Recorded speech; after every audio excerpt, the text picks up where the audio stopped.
अभिषेक है और मैं मिर्ज़ापुर जनपद से बिलोंग करता हूँ। चेयरमैन सर ने इंट्रोडक्शन का जो मैं सीधा क्वेश्चन बताता हूँ आपको, तो इंट्रोडक्शन उन्होंने ऐसा कुछ नहीं पूछा, फैक्चुअल सवाल काफ़ी आए और सिचुएशन बेस्ड सवाल भी एक भी नहीं आए। और उन्होंने ये पूछा कि आपने ग्रेजुएशन कब किया है, जैसे मैंने मतलब काफ़ी टाइम हो गया ग्रेजुएशन किए हुए, तो उसके रिगार्डिंग उन्होंने सवाल पूछा। और अभी मैं मास्टर्स कर रहा हूँ इकोनॉमिक्स में जवाहरलाल यूनिवर्सिटी से, जो अभी प्रेजेंट ही कर रहा हूँ, तो इसके रिगार्डिंग काफ़ी सवाल थे जो अभी प्रेजेंट में आप कर रहे हैं उसके रिगार्डिंग। सवाल आप बता सकते हैं बैकग्राउंड से पूछिए। जैसे मेरा इकोनॉमिक्स का बैकग्राउंड है, तो उन्होंने बोला कि पूछा कि आरबीआई के लिए अभी गवर्नमेंट क्या कर रही है, मतलब आरबीआई क्या करेगा, उसके बाद मैन्युफैक्चरिंग प्रोसेस में क्या कर सकते हैं।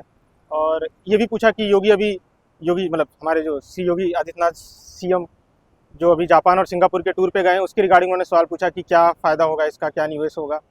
उसके साथ ही साथ मैं आपको और सवाल, उन्होंने ये भी पूछा, मतलब पॉलिटी से काफ़ी फैक्चुअल क्वेश्चन थे कि इमरजेंसी कब लगती है, उसके आर्टिकल बताइए, यूसीसी क्या होता है, ये मतलब इन सब चीज़ों से भी सवाल उन्होंने पूछा। और करंट इवेंट से ज़्यादा सवाल नहीं आए, मोस्टली ब्रॉड सवाल थे कि मैन्युफैक्चरिंग में क्या है।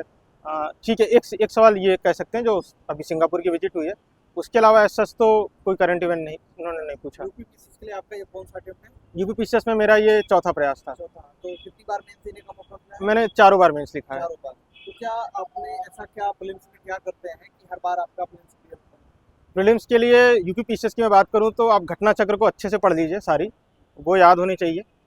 उसके साथ ही साथ आप करंट अफेयर पढ़ सकते हैं, ई दृष्टि जैसे घटना चक्र आती है और वो भी आती है, पर वो साल भर पढ़ने की ज़रूरत नहीं है, आप एग्जाम के 1-2 महीने पहले से पढ़ सकते हैं उसको। वो पढ़ेंगे तो हो जाएगा आपका? करंट अफेयर तो हाँ, और उसके अलावा कुछ फ्रिंज एरिया भी आप पढ़िए, जैसे सेंसस हो गया, और जिस उनकी मैं बता रहा हूँ, जैसे यूपी के भी कुछ और फैक्ट वगैरह हो गए, थोड़ा इन सब चीज़ों को भी आप देख के जाइएगा क्योंकि उससे सवाल आते हैं। इंटरव्यू होता है, मतलब पहली बार देने का मेरा इंटरव्यू मगर ये पहला था। पहला इंटरव्यू। तो हाँ। इस बार आपने मेंस में क्या बदलाव किया था कि इंटरव्यू तक आप पहुंचे?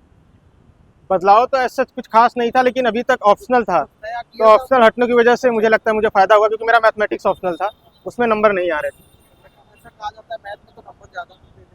अच्छा नहीं, वो सर्वाइवर बायस है, 1-2 को नंबर बहुत ज़्यादा आ रहे हैं, एक मास लेवल पे नंबर नहीं आ रहे हैं, नीचे के लेवल पे तो बिल्कुल नहीं आ रहे, क्योंकि वो मतलब प्रॉब्लम है, मतलब मेरे लिए सही नहीं हुआ मैथमेटिक्स। प्रीलिम्स के कितना अटेम्प्ट दिए होंगे आप? प्रीलिम्स भी वही 4 बार मैंने दिया है, चारों बार मेंस लिखा है। अभी सेटिस्फाई है कि वो हट गया ऑप्शन?